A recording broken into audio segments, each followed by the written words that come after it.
Welcome everyone to the April 19th Water and Sewer meeting.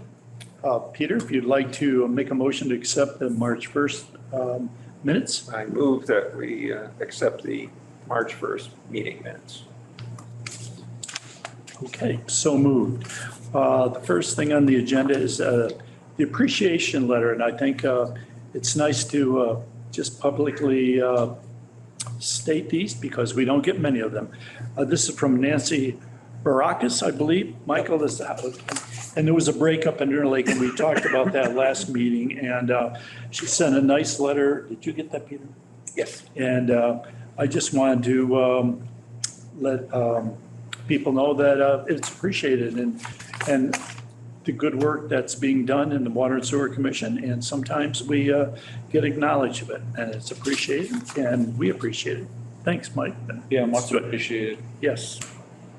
Comments on last month's meeting. The reason why I put it there is because I had some concerns about what the relationship between what we do and what's being said concerning the water and sewer and the select board.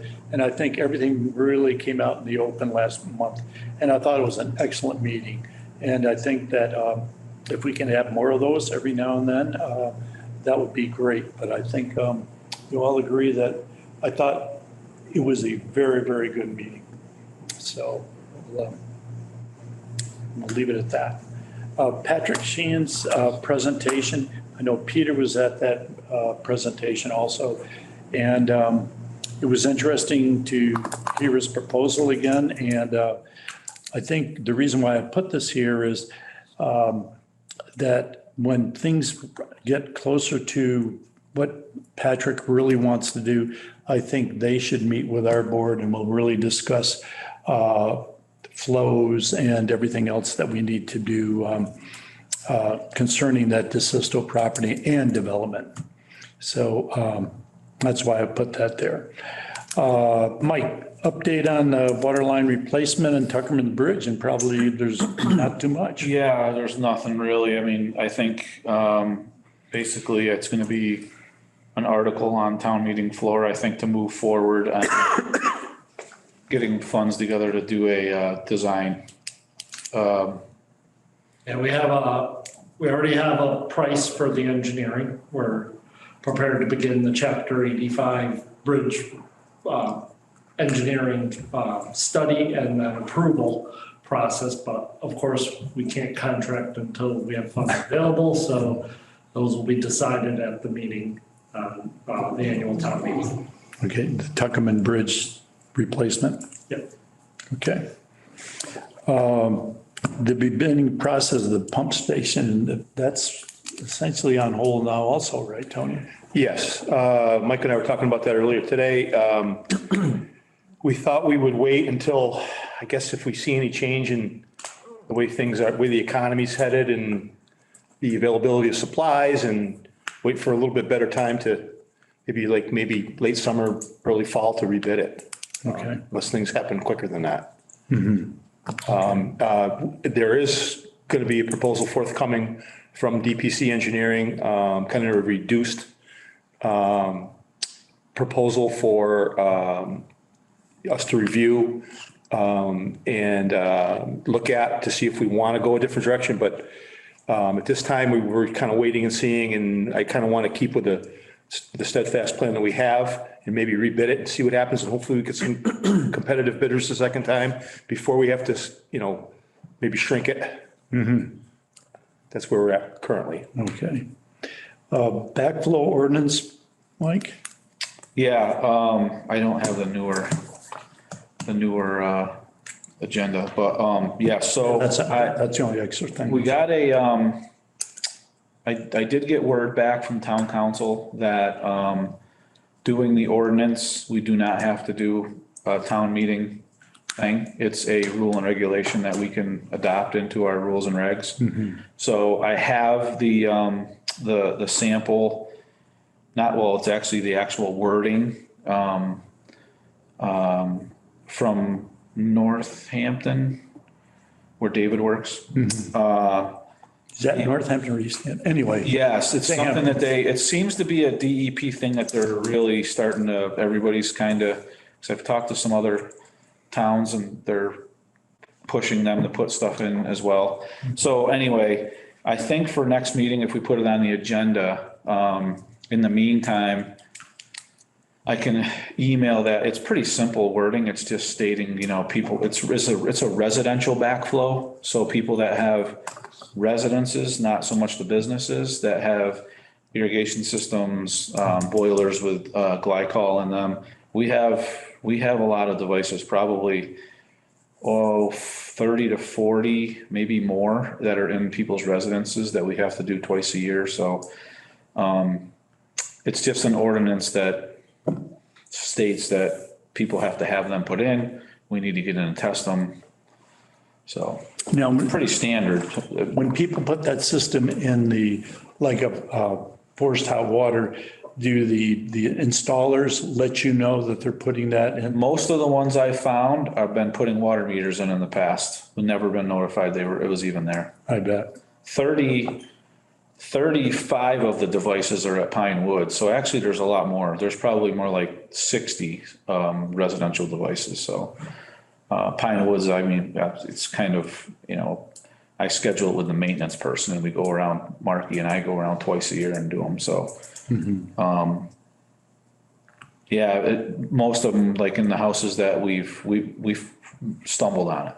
Yeah, I was just wondering because I know we have, when I was working with Joe, we did that system in 2 or 3 houses. Yeah, and regular plumbing code is if you have a boiler, the feed has to have a 90 atmospheric, which isn't a testable device. But once you start putting boiler additives in, and especially antifreeze, the RPZ has to go in, reduced pressure zone. Now, what about irrigation? Irrigation has to have backflow as well. Right, but do they let you, the people who install them? They are Stumbled aware on that- quite a few of those too. bet. Or you see it in the lawn driving around. And, but the company, there's one company that does quite a bit of it around here and they're actually really good on letting me know. Okay. And they're supposed to pull plumbing permits. Most people do not. It's or somebody calls and says, they don't want to pay for their irrigation for the sewer. Or, and that's when you find out, you put irrigation in, okay? Yeah, You need a be backflow. careful. Yeah, Tip your hand, yeah, okay. So I think for next meeting, I can email that around. Town council has already looked at the wording and said the commission can adopt it. It's just a little tiny paragraph. It's nothing major, so I can email that to everyone. Put that on there. You guys can look it over. We can obviously just change the names. Yeah, But yeah, it's a pretty simple thing. good. The next one is the Stockbridge Bowl, and it is not the steering committee. It's a No. stewardship committee. Yes. I got Corrected? corrected Oh, on that. So it's the stewardship. So Yeah. next time, Jennifer, if I make that mistake again, it is the stewardship committee instead. the SBST, Yes, or C. we will just use the abbreviations. Yeah. Anyway, Mike, we were at the last meeting. Yes, still just, it was talking about dredging, talking about weed harvesting, the lake management plan that an engineering firm is going to be doing for us and all the bullet points on what we want covered in it. And we'll be starting up sampling next week. There's no plan on dredging this summer, Not that I know but of. I think I thought I read somewhere where they're going to do test spots for the herbicide. Yes, Okay, so they're going to move ahead with that. just the test spots. Yes, exactly. Yeah.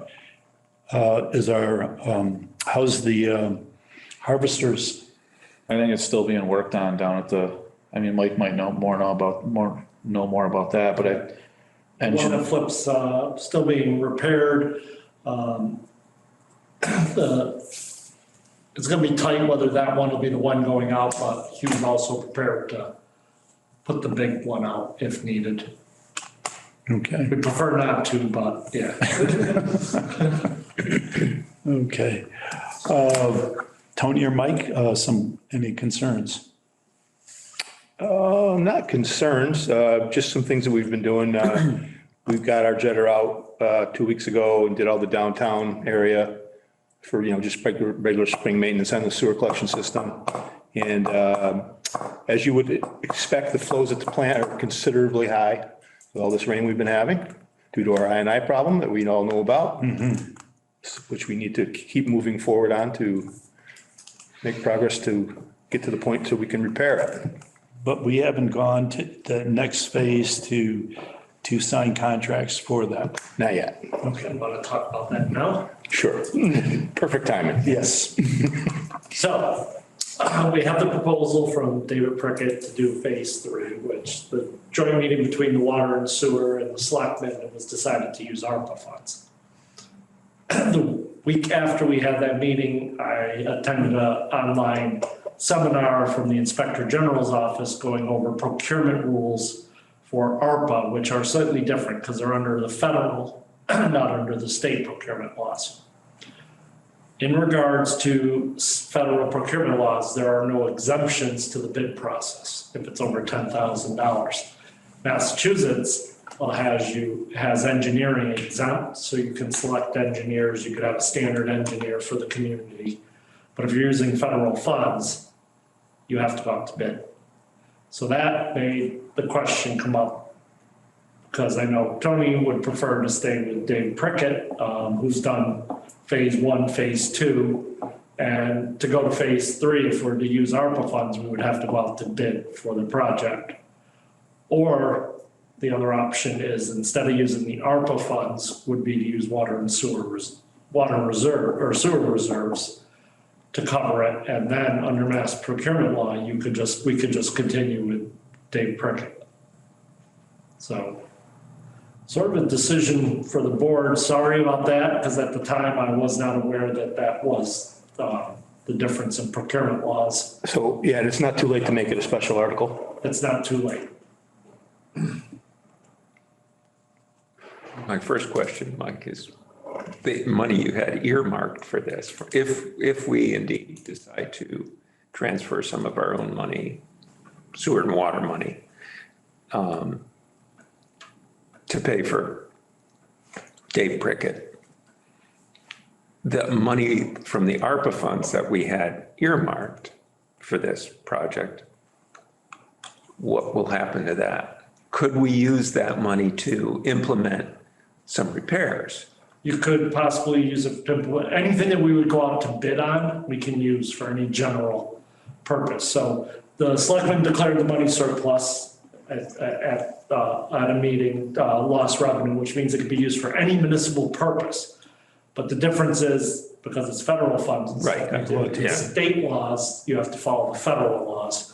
So it would go back into that surplus and could be used for projects Other than sewer and water? Nope, sewer and water. No, but I mean, But chances are that not some other department may need access to that fund, to those funds. Yeah. And I'm just wondering if we could continue to have them earmarked, prioritized exactly for this I&I project, moving forward past the next phase of the study. Is there a timeline that they have to be used by? So we have to have them appropriated by December 31st, 2024. So, We have time. we have time. So the money's still going to be sitting there for projects and for other things. I mean, I could ask the select board if they, leave the 99,000 set aside for sewer and water projects out of ARPA. But it would have to be projects that go out to bid. Of course. That's good. That's fine. Of course. I mean, we expect, to have some kind of recommendation after this I&I study is complete. Yep. That would possibly cost a fair amount of money. The fixed part. The fixed part. Right. And that's what I'm talking about. Reserving that same amount of money for future use for the I&I project. Yeah, Yeah, if you would ask them, yeah. we'd appreciate it. Yep, I can actually bring that, but then the question that we are running into a time, because we're getting ready to close the warrant for town meeting. Right. Is if we want to get an article on from water or the sewer reserves to cover the I&I so we can get this moving, because it seems Yes. like this is. Yeah, I understand. Yeah, A lot of I questions. understand. Yes, Yeah, I agree. yeah. And there's, And we have money to Yeah. do it, so let's do it that way, Tony. And I apologize. I think it's a smart didn't thing. have- It is, Yeah, it moving is. forward. Moving forward, and then if the select people will allow us to earmark that money, that'd be great also. Okay, so the ARPA funds, when they were released from the feds, wasn't that water, sewer and like internet build out or something kind of? Sure, I mean, water and sewer is one of the expected uses of ARPA funds. Yeah, It's just the fact that because they don't have the exemption for engineering, right. that you have to bid, that's the only reason we even paused on it. If not, we would have already put it out and gone, but I know after I attended it, I think it was the next day after I attended that class, I contacted Tony and said, we got a problem. And Tony right away wanted to stay with Dave. He understands our system. It's one of the reasons why the state does have that exemption. Because a lot of communities have these type of relationships with engineering firms. Yeah, And it makes sense that they've done phase 1 and 2, that they would finish with phase. Yeah, we really would be moving backwards, kind of, in a way, if we didn't stick with him. yeah, no, I think it's a good. yeah, and he's gonna be doing our 20-year master plan for the water system too, so Yeah. he knows our system well. Yeah, that's good. Okay, so we'll move ahead with that. Mike? No, nothing really for me. No, we're finished all our flushing? We did it in the fall last year, so I think it's kind of not really, I mean, I might hit a couple of the dead end areas, but after we didn't do it for a full year and then we did it the following spring, I mean, everything was really, really clean. Yeah. So I think doing My it water's- now is kind of, My water's fine. It's good. Yes. Yeah, it is. Peter, Nothing more. Tony, Mike, is there anything? Just that one. Okay. And again, we appreciate you being here at our meetings. It's good to ask questions and get the right answers. one thing I will add to the Tuckerman Bridge thing is I asked Mike about this last week and a time before, is when we get to do this Tuckerman, if it all goes through and it's part of it's a project becomes of it, with the surplus we have, I was looking up the other day on pricing and the spreadsheet I have of all the stuff that needs to get replaced in our water system, and it would be great from the top of Church Street down to the bridge to get that done. And then I thought, well, from the bridge right over to Doc Lipman's where the cast iron, then it's The all new one. ductile. To get that, it's almost 4,000 feet. I didn't realize it was that much pipe, which will add quite a cost, but we do have in surplus and water surplus, we do have a good chunk of money that we could put in for that project to add that water line What's in. the size of that line near the golf course? That's 6 inch now, which we would turn to 8. Our rule is 8 inch minimum. On Cherry Street, is that an 8-inch line? That's 6. Because that's a new line that was put up. That's 6 inch ductile that ran up. That was done right before, well, it was done in the 80s with Keith and Charlie, I believe. And then, but the town put it in and then we tied on to that and ran 8-inch Right. all up around at the top of Castle Hill. You guys And- did that. Yeah, and we did down Cherry Hill Road to George Bears with 8 inch as well. Yeah, that was an excellent project. Oh, yeah. Because that loop. Get the loops in, yeah. Yep. Yep. So it's just a thought. I mean, there's a whole lot of planning and we can obviously look into it, and ductile iron pipe right now is just absolutely, the prices of everything is just crazy, but it's just a thought that we got so many of these little pieces, little chunks everywhere. It'd be nice to start whittling them down, but Yeah, I don't think, it's a tough time, as we know. I don't think things have come down. I was at the grocery store today. I know. You can't buy avocados. Yeah. I mean, it's crazy. Okay. Seeing we have nothing else, Peter, you want to make a motion? I move that we adjourn for this month.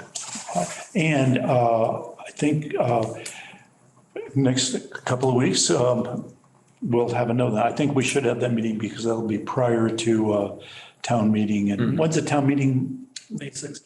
Yeah, so that'll be before, we'll go over our articles and. Sure. So we May will, 3rd, we'll have our meeting. we will have that meeting. Yes. Okay. Okay. So moved. Thank you, everyone.